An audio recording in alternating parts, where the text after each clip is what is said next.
unlock the right door on your way down. There's no telling where you'll end up.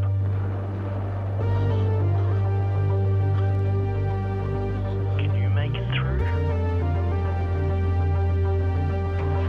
To the night's end. I'll see you soon.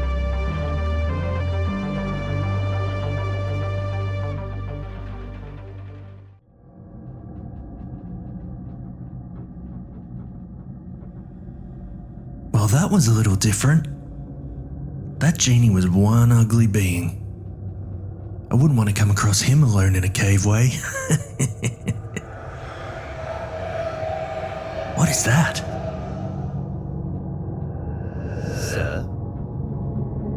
Is there anything that I can help you with, sir?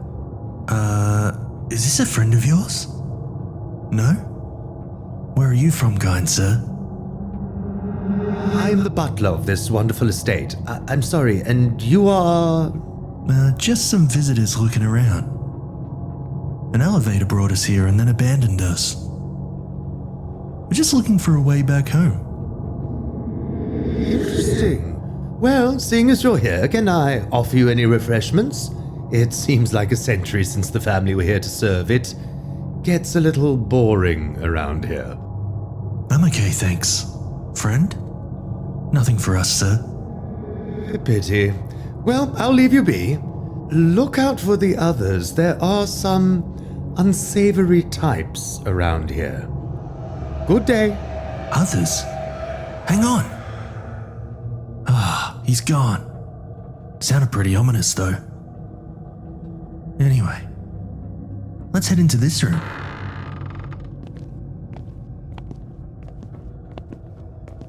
Looks like a woven bell. Alright, let's check it out.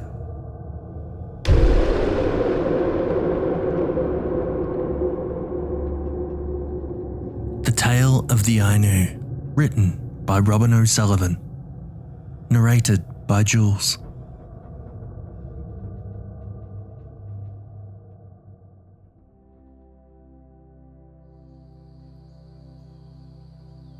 Monica sat on her brother's bed, holding the letter she had found in his drawer. The pages were well thumbed, read many times. She flicked through them. The letter was full of descriptions of their sister Sally's travels through Japan and the amazing Ainu people she had met in a small mountain village in Hokkaido. Monica traced the words on the page with her finger. Reading them aloud, she could hear her sister's voice as clearly as if Sally were present in the room. It's an ancient way of life. Their customs date back at least 500 years. Oh, and the women, they're fabulous. They did these tattoos to show that they had reached adulthood. Intricate patterns on their hands and arms, and moustache-like designs on their mouths.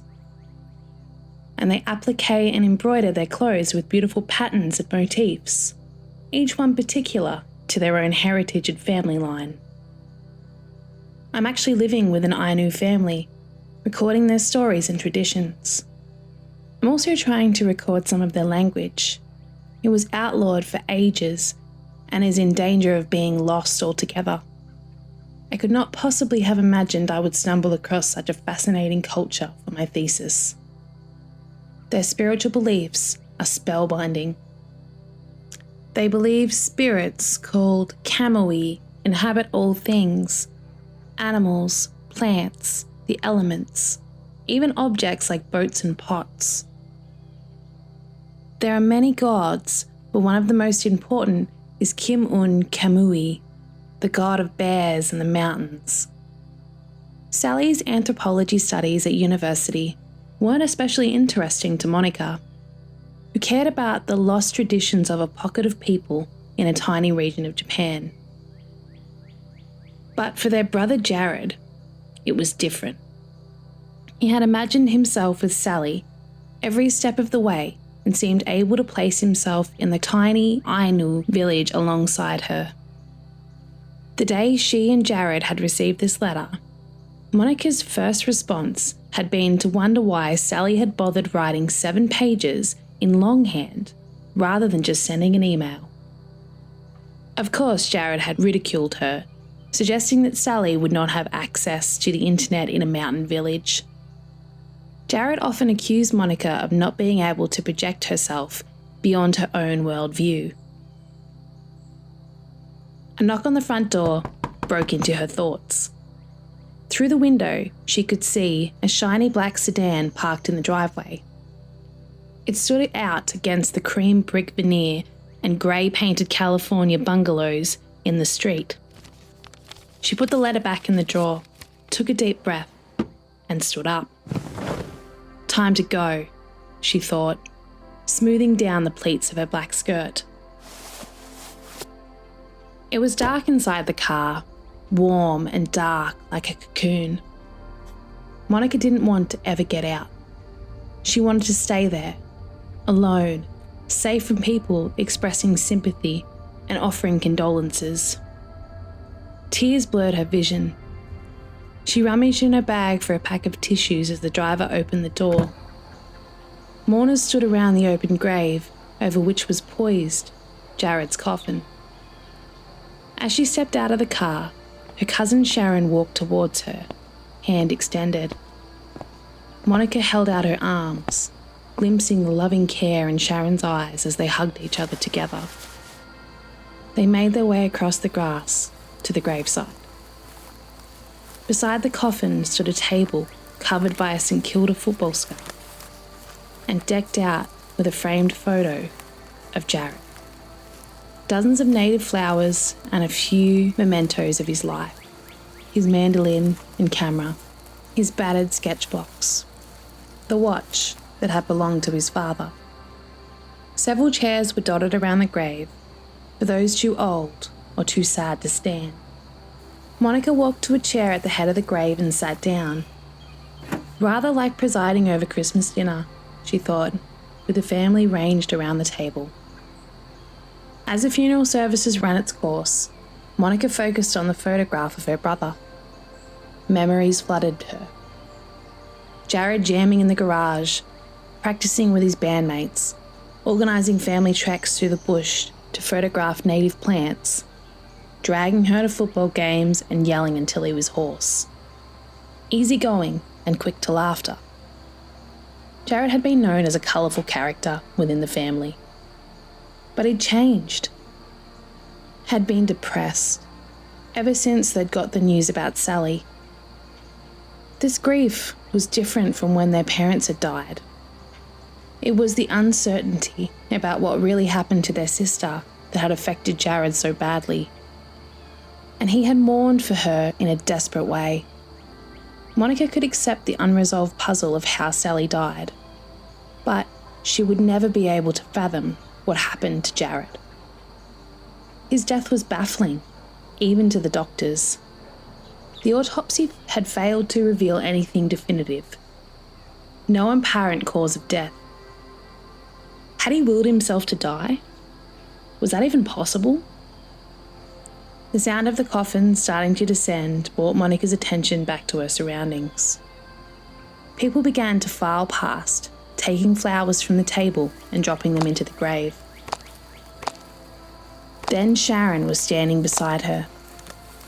Monica looked up, gratefully. "The car's here if you want it," Sharon said. "But I thought we might walk across to the tea room. A little fresh air, some sunshine." Her voice trailed off as Monica rose from her chair, her face sorrowful. Sharon hesitated. "Of course, if you don't feel..." Monica tried to smile. "No, that would be lovely. Thanks, Sharon." They cleared Jared's belongings from the table, and Sharon took charge of the mandolin.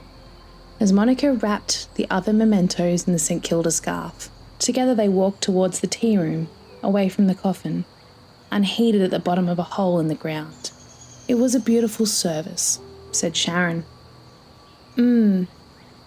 Monica briefly leant her head on Sharon's shoulder. "I guess he's with Sally now. He was so devoted to her. They were inseparable when they were kids. And always into mischief," Sharon laughed.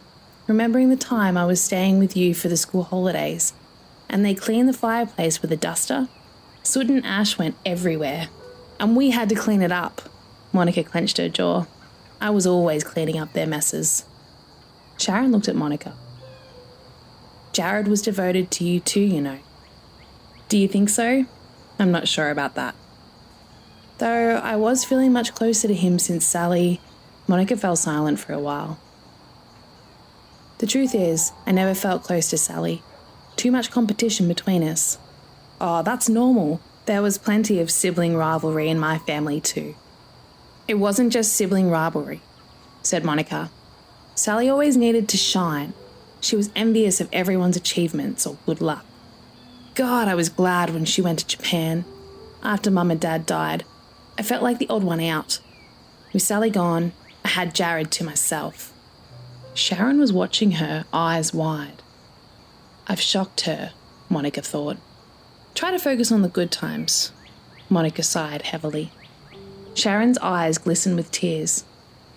It'll be okay. Somehow it'll be okay. I'll always be here for you. It was cold and lonely in the house that night. Monica heated a frozen pizza in the microwave and ate it. The kettle boiled and she made coffee. There was a knock at the door. Monica, can you hear me? Monica opened her eyes. She was lying on the floor. She didn't remember falling. Had she fainted? Leaning over her was a woman who looked like Sally.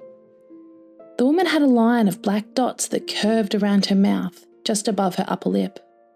She stroked Monica's cheek, speaking softly. It's me. Sally, are you okay? I'm so sorry. I should have told you I was coming. You went so pale, like you'd seen a ghost. Monica could feel her sister's skin on her own. It was soft and warm. You're supposed to be dead, she whispered.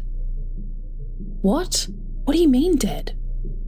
Confused, Monica wondered if she was dreaming, even as she answered the question. It was the police. They told us you died. The police? Echoed Sally, slowly. Then she took charge.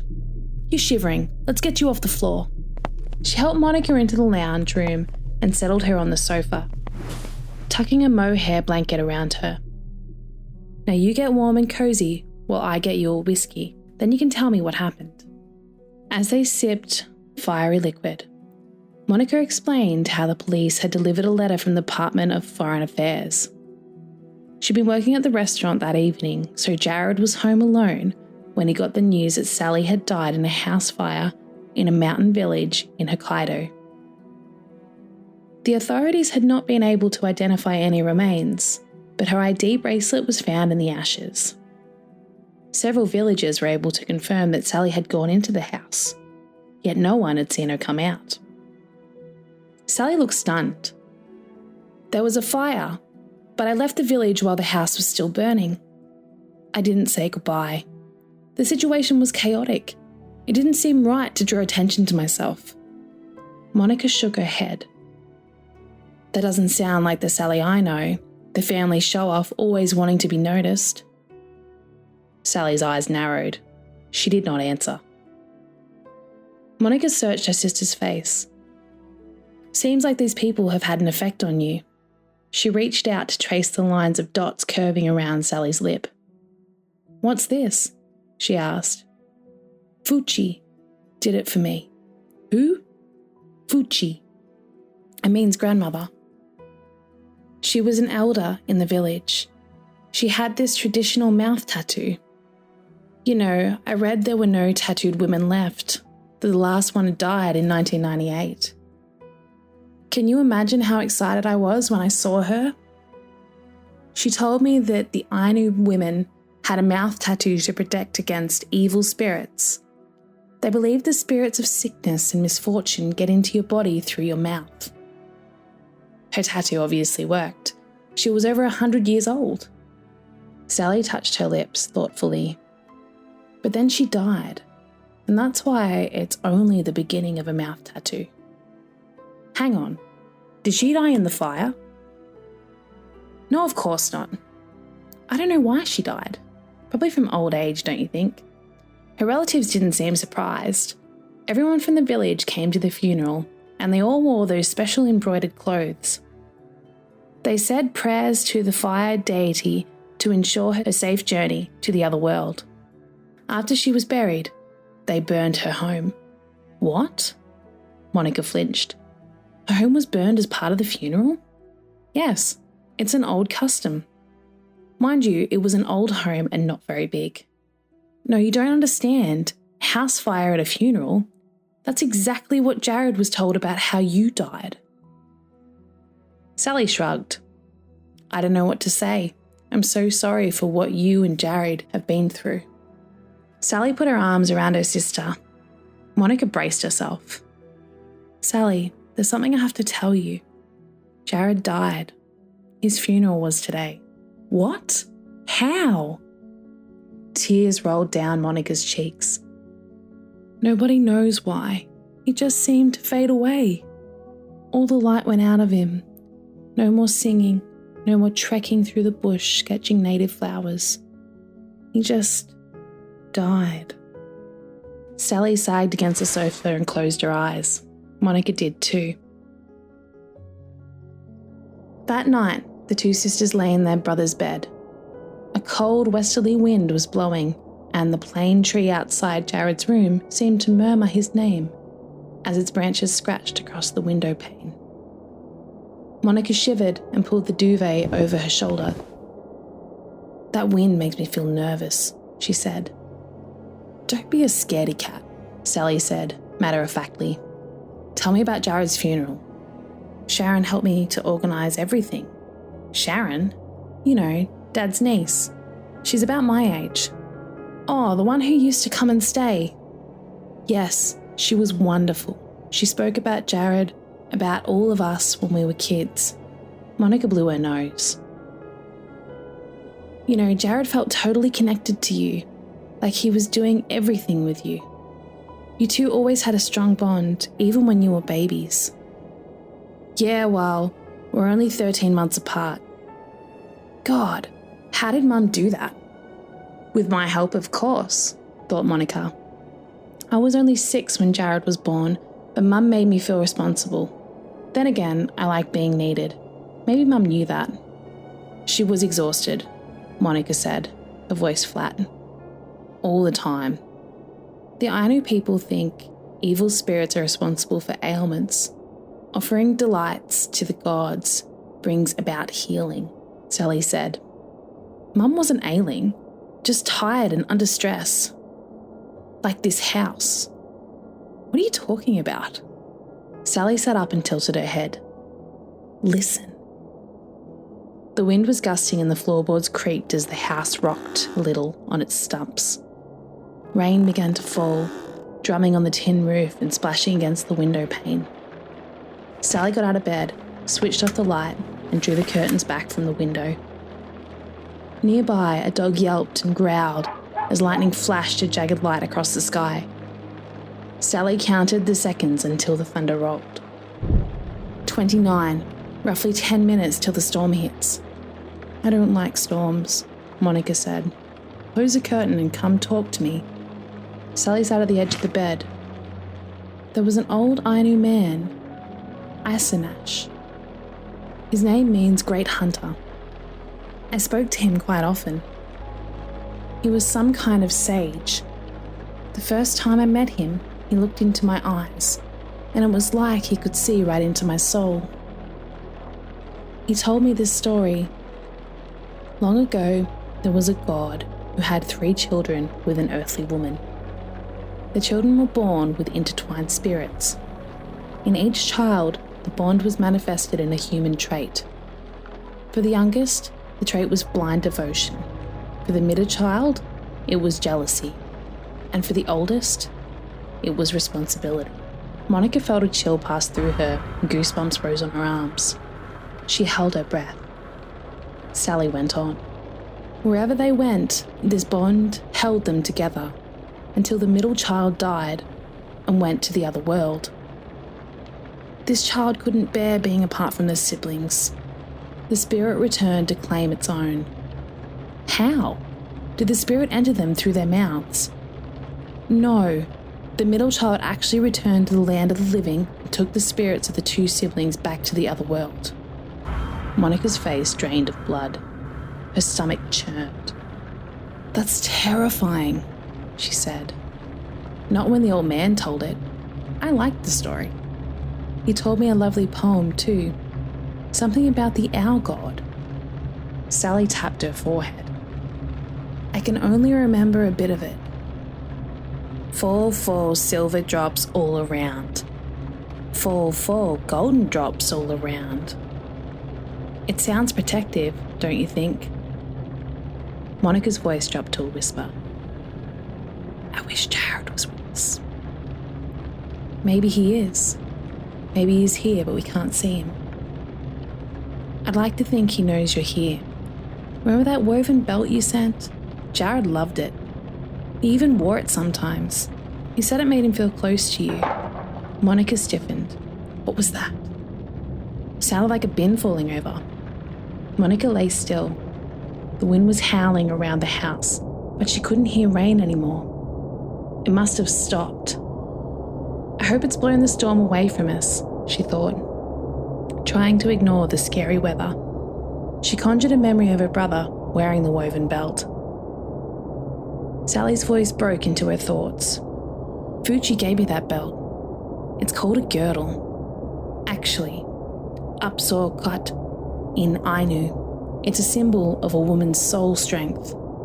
Every girl made one to wear when her mouth tattoo had been completed. Her mother would tell her what pattern to make because the designs were handed down in families. Apparently, a woman had to wear it under her clothes because if she ever let a male see it, something bad would happen. Bad? Like what? Like a death. Monica recoiled. You didn't tell us that when you sent it. Didn't I? What happened to it? I put it in Jared's coffin. I put in little things that belonged to Mum and Dad, and a little wooden carving that was mine. I thought the belt could be something that was yours. Pity. I'd like to have kept it. Sally, I thought you were gone. I'm sorry, I'll make it up to you, I promise. I'll take away all this pain. As Sally lay down beside her, Monica began to cry. Did her sister know how much pain was in her heart? How she tried to support Jared, but nothing she did was ever enough. He just seemed to fade, as if he were detaching himself from life. Oh, Sally, if only you'd come home sooner. Monica's tears turned to heaving sobs. Sally reached out and stroked her sister's hair. Ira kara pite, Monica, she murmured. Ira kara pite. Let me softly touch your heart.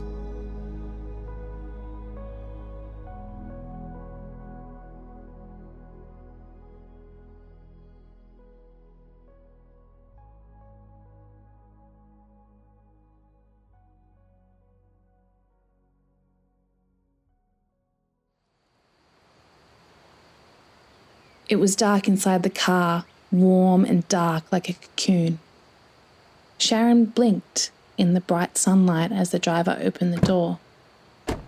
Now I'm the chief mourner, she thought, as the minister walked towards her. Sharon, hello. He said. Everything's ready. If you'll just come this way. He led her across the grass. Several chairs were dotted around the grave, for those too old or too sad to stand. Sharon sat down at the end of the grave. Relatives and friends stood around the coffin. The minister smiled gently. He began to speak. Welcome, everyone. First of all, may I say how deeply sad I am that we are gathered here again so soon after Jared's farewell. Sharon tried to listen, but her mind kept returning to the morning after Jared's funeral. She called into Monica's house to make sure all was well. She knew her cousin was afraid of storms. Monica's car was in the driveway, but there'd been no answer when Sharon knocked on the door. Sharon had used the spare key to enter. Something had felt strange, and she'd become alarmed when her calls went unanswered. In Jared's room, Sharon had found her cousin in bed. Despite the mohair blanket drawn up to her chin, she was cold. I cannot imagine the burden of grief you carry The priest continued. as we come together today to say our goodbyes and lay Monica to rest.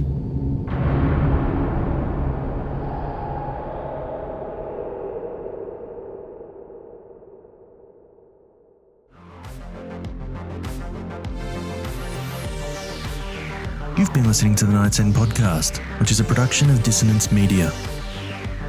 The Tale of the Ainu was written by Robyn O'Sullivan and was originally published in Midnight Echo. She's a professional writer and editor from the Bass Coast of Victoria, Australia.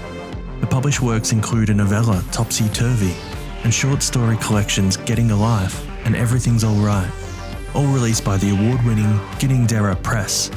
For more from Robyn, please head over to robynosullivan.com.